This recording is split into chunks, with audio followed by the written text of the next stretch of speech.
नमस्कार विद्यार्थी मित्रांनो.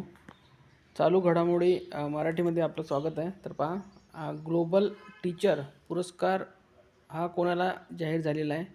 तर पहिला ऑप्शन बघा, डॉक्टर एरेनारे. दुसरा ऑप्शन आहे रुबल नागी. तिसरा ऑप्शन आहे विनोद कुमार शुक्ल आणि चौथा ऑप्शन आहे प्रवीण कुमार. तर याचं जे योग्य उत्तर आहे ते आहे ऑप्शन क्रमांक 2, रुबल नागी.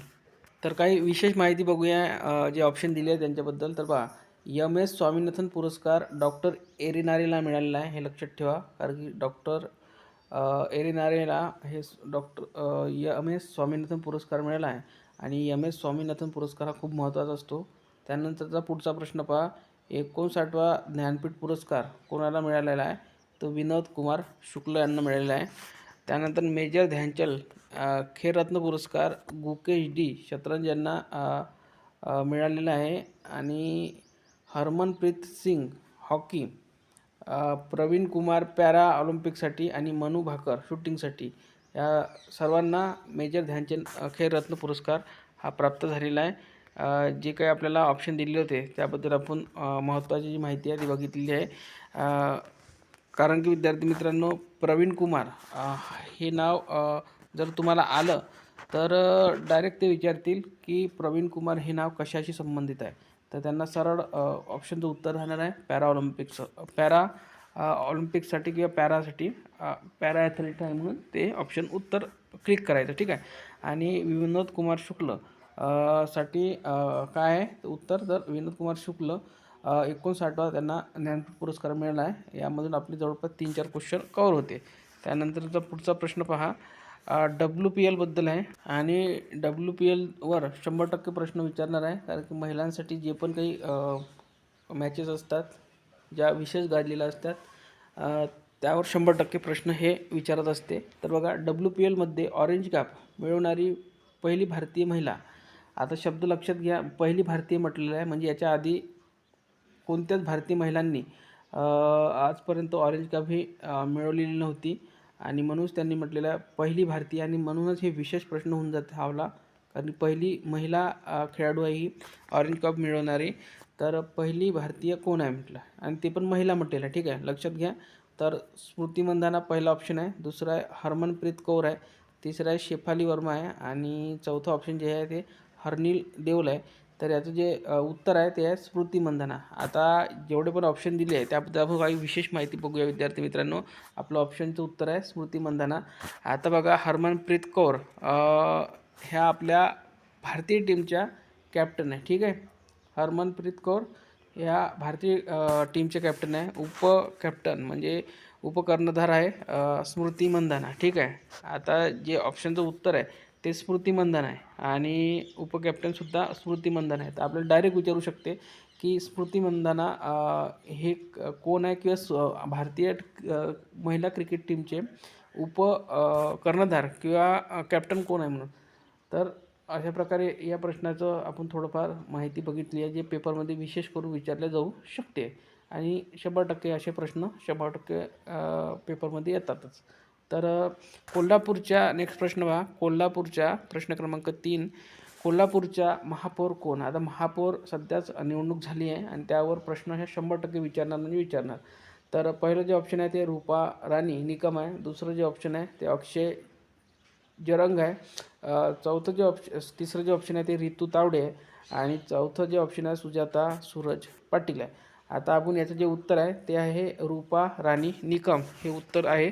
आणि याबद्दल जेवढे पण जे ऑप्शन आहे, अक्षरा जरग, रितू तावडे, याबद्दल माहिती बघूया. तर रितू तावडे या बृहन्मुंबई म्हणजे मुंबईसाठी महापौर झालेले आहे. त्यानंतर अक्षय जरगसाठी बघूया. त्यानंतर बघा, नवी मुंबईची जी महापौर झालेली आहे ते जे आपलं चौथा ऑप्शन आहे सुजाता सूरज पाटील. तर या आहे नवी मुंबई महानगरपालिकेच्या नवीन महापौर झालेल्या आहे, हे लक्षात ठेवा. त्यानंतरचा नेक्स्ट प्रश्न पहा, 4 स्टोर्स ऑफ डेस्टिनी आत्मचरित्र कोणाचे आहे म्हटलेलं. तर याचं जे योग्य उत्तर आहे ते आहे Manoj Naravane. 4 stores of destiny. आणि हे प्रश्न 100% विचारण्यात येणार आहे, कारण की हे आत्मचरित्र आहे. आत्मचरित्र पुरस्कार लेखक याच्यावर प्रश्न 100% विचारते आणि हे विशेष विचारण्याचं कारण म्हणजे कारण की हे चर्चेत आहे, ठीक आहे. तर हे 100% लक्षात ठेवा. 4 स्टोर्स ऑफ डेस्टिनी हे मनोज नरवणे यांचं आत्मचरित्र आहे. त्यानंतर विकास लाखेरिया याच्याबद्दल बघूया. तर विकास लाखेरिया हे आसाम रायफलचे प्रमुख आहे, हे लक्षात ठेवा. त्यानंतर राकेश अग्रवाल बघूया. तर राकेश अग्रवाल हे NIAचे प्रमुख आहे आणि सुनील रामानंद हे CIDचे प्रमुख आहे. तर हे तिन्ही महत्त्वाचे आहे ऑप्शन. आपण याचं विश्लेषण बघितले की हे कोणत्या पदावर आहेत. त्यानंतर ट्विस्टेड प्रश्न आणि जे तुमचे 1 मार्क सर्व विद्यार्थ्यांच्या समोर तुम्हाला घेऊन जाऊ शकते. मेरिटचा क्वेश्चन आहे. या अंडर-19 विश्वकप जिंकणाऱ्या टीमचा म्हणजे भारतीय टीमची हे आहे टीमचा कॅप्टन आयुष म्हात्रे. आता आयुष म्हात्रे याच्यासाठी विशेष आहे कारण की तो महाराष्ट्राचा आहे. तर कोणत्या जिल्ह्यातील आहे, ठीक आहे, महाराष्ट्रातील कोणत्या जिल्ह्याचा आहे तो. तर पहिलं जे ऑप्शन आहे ते पुणे, दुसरं जे ऑप्शन आहे नागपूर, तिसरं जे ऑप्शन आहे पालघर आणि चौथं जे ऑप्शन आहे ठाणे. आणि याचं जे उत्तर आहे जो आयुष म्हात्रे आहे अंडर-19 वर्ल्ड कप टीमचा कॅप्टन, तो पालघर या जिल्ह्याचा आहे, ठीक आहे. तर अंडर-19 वर्ल्ड कपबद्दल आपण काही महत्त्वाचे पॉईंट बघूया जे पेपरमध्ये 100% विचारू शकते. तर विजेती टीम जी आहे ती आपली भारत आहे. उपविजेतासुद्धा विचारतात तर इंग्लंड, हे लक्षात ठेवा. त्यानंतर भारताने आतापर्यंत किती वेळा विश्वकप अंडर-19 विश्वकप जिंकलेला आहे. तर आतापर्यंत 6 वेळा भारताने जिंकलेला आहे, आकडा लक्षात ठेवा. आणि ही जी फायनल मॅच झालेली आहे ही कुठे झाली आणि कोणत्या तारखेला झाली हे सुद्धा लक्षात ठेवा. तर 6 फेब्रुवारी 2026 रोजी झिम्बाब्वेमधील हरारे येथील झालेल्या अंतिम सामन्यात भारताने इंग्लंडचा पराभव करून 6व्यांदा 19 वर्षाखालील अंडर-19 विश्वचषकावर आपले नाव कोरले आहे. त्यानंतर विजेता आपल्याला माहिती आहे भारत आहे, पण त्या भारतीय टीमचा कर्णधार जो आहे तो आहे आयुष म्हात्रे आणि तो आहे विशेष म्हणजे आपल्या महाराष्ट्राचा. आणि महाराष्ट्रामधील कोणत्या जिल्ह्याचा आहे तर तो पालघर या जिल्ह्याचा आहे. उपविजेता जी टीम आहे ती आहे इंग्लंड आणि त्याचा कर्णधारसुद्धा विचारू शकते तर लूक बेनकेनस्टाईन, हे लक्षात ठेवा कारण की खूप महत्त्वाचा प्रश्न आहे, चर्चेतील प्रश्न आहे. त्यानंतर बघा बार काउन्सिल ऑफ, प्रश्न क्रमांक 6 बघा, बार काउन्सिल ऑफ महाराष्ट्र गोव्याच्या अध्यक्षपदी कोण आहे. तर पहिला जो प्रश्नाचा ऑप्शन दिलेला आहे ते ॲडव्होकेट हर्षद निंबाळकर आणि याचं उत्तरसुद्धा ॲडव्होकेट हर्षद निंबाळकरच आहे. ऑप्शन क्रमांक 1 याचं योग्य उत्तर आहे.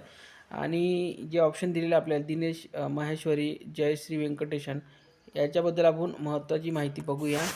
तर बघा 23वी विधी आयोगाचे जे अध्यक्ष आहे ते दिनेश महेश्वरी आहे, ठीक आहे, खूप महत्त्वाचं आहे. 23वी जी विधी आयोग आहे त्याचे अध्यक्ष कोण आहे तर दिनेश महेश्वरी आहे. त्यानंतर रिसर्च ॲनालिसिस विंग रॉचे अध्यक्ष पराग जैन आहे. तर जे दुसरं ऑप्शन दिलेलं आहे आपल्याला पराग जैन, ते रॉचे अध्यक्ष आहे. आणि रॉचं लॉंग फॉर्मसुद्धा आपल्याला पेपरमध्ये विचारलं जाते. त्याचं काय आहे तर रॉ म्हणजे रिसर्च अँड ॲनालिसिस विंग असा त्याचा लॉंग फॉर्म होतो. लक्षात ठेवा, पेपरमध्ये 100% विचारतात असे प्रश्न. त्यानंतर रामसर पुरस्कार 2025 कोणाला मिळाले आहे तर जयश्री व्यंकटेशन, ठीक आहे. जे तिसरं ऑप्शन आहे आपलं ते चुकून रिपीट एकच ऑप्शन झालं, तर तिसरं ऑप्शन तिथं ते होतं जयश्री व्यंकटेशन. आणि ॲडव्होकेट हर्षद निंबाळकर यांच्या बार काउन्सिल ऑफ महाराष्ट्र गोव्याच्या अध्यक्षपदी निवड करण्यात आलेली आहे. त्यानंतर विशेष म्हणजे पहा महाराष्ट्र आणि गोवा बार काउन्सिलचे उपाध्यक्ष कोण आहे. उपाध्यक्षसुद्धा लक्षात ठेवा ॲडव्होकेट उदय प्रकाश वारुंजीकर हे आहे. बार काउन्सिल ऑफ इंडियाचे BCI अध्यक्ष कोण आहे तर ॲडव्होकेट मनन कुमार मिश्रा आहे. आणि बार काउन्सिल ऑफ इंडियाचे BCI उपाध्यक्ष कोण आहे तर ॲडव्होकेट श्री S प्रभाकरन आहे. तर बघा आपण खूप महत्त्वाच्या काही चालू घडामोडी बघितल्या ज्या पेपरमध्ये तुमच्या 100% विचारणार आहे. तर डेली 7 वाजता सकाळी आपल्या चॅनलला चालू घडामोडीचा व्हिडिओ येत असते. त्यासाठी आपलं चॅनल सबस्क्राईब करून ठेवा. व्हिडिओ आवडल्यास व्हिडिओ लाईक करा आणि काही सजेशन असेल काही विचारायचं असेल तर कमेंट बॉक्समध्ये कमेंट करा, नक्की उत्तर दिलं जाईल. धन्यवाद.